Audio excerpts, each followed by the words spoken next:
Do you have any good tips for how to use apologetics without sounding like I'm avoiding answering the question? I get a lot of eye rolls like, here we go. Like they don't want to hear the answer, it sounds like to me. Well, as I understand Kellyanne's question, it has to do with people confronting her, and then she's responding with a question. Okay, what is that correct? Well, And then she gets an eye roll? She wants to know how to use apologetics without sounding like she's avoiding answering the question. So they ask her a question, and as she's trying to answer, they accuse her of trying to avoid the question. Well, I guess I'd have to be privy to a particular conversation to get a sense of what's going on. Of course, our approach is you're asking some questions to get clarification. What do you mean by that? How did you come to that conclusion? So therefore, there's no avoidance going on at this point. There is just a request for more information so we can have a clearer idea of what we're up against, what we need to respond to, what the concern is. All right. Now, if the Christian can go no further, what they can say is, I can go no further. I don't know what to say to this. I don't have an answer that might be satisfying to you, and that's the best I can do. Sorry about that. That's not avoiding the question. That's just acknowledging you don't have an answer. And sometimes, if it looks like you're avoiding the question, because you don't have an answer, then it's just better to fess up and say, that's a tough one. I'm going to have to think about this. Incidentally, them's the magic words, I think. I'm going to have to think about this a little bit. Because when you say, let me think about this, or something like that, you are acknowledging your inability, and therefore you have no responsibility to give any further response. You're not avoiding it. You're just acknowledging that you're not adequate to the task at the moment, and you need more time to think about it. Hopefully, after you're done, then you think about it.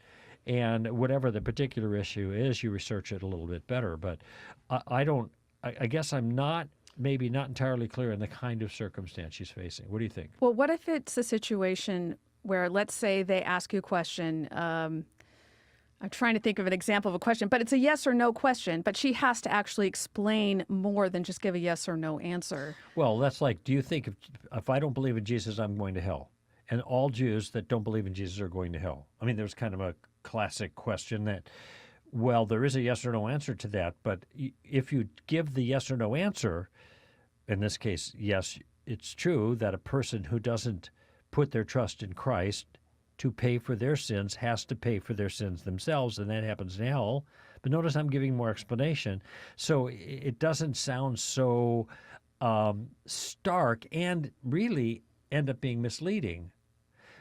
Some questions will have a yes or no answer, but even giving yes or no, whatever the accurate answer is to the question, may end up misleading people about the nature of the answer, and so you have to go into more detail. And that's what you need to do. I was actually asked that question about Jews almost like 7 years ago. You were there, and it was a Dennis Prager and a group, and I was on the stage with Dennis, and there was the whole group in the High Holy Days of Jews, and Dennis asked me, if the Jews don't believe in Jesus, something to that effect, are they going to hell? Do they have to believe in Jesus to go to heaven, or something like that? And I told him, I said, just giving you a yes or no answer, just giving you a simple answer is going to be misleading to the rest of the people because it will sound anti-Semitic.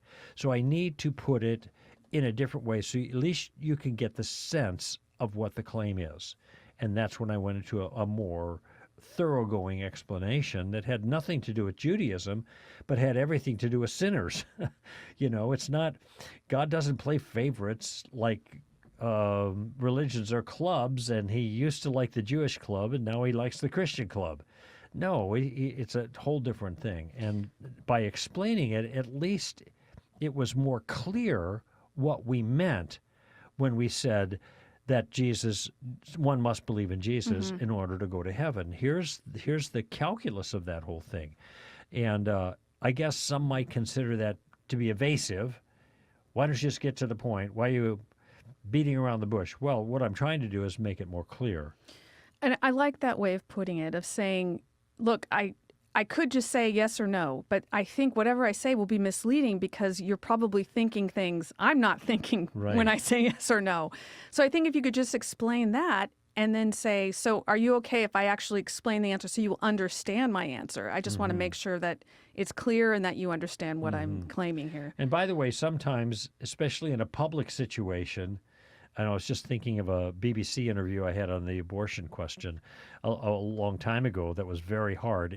What they're trying to do is, I want a yes or no answer because I want you to look as ridiculous as possible to the rest of the audience.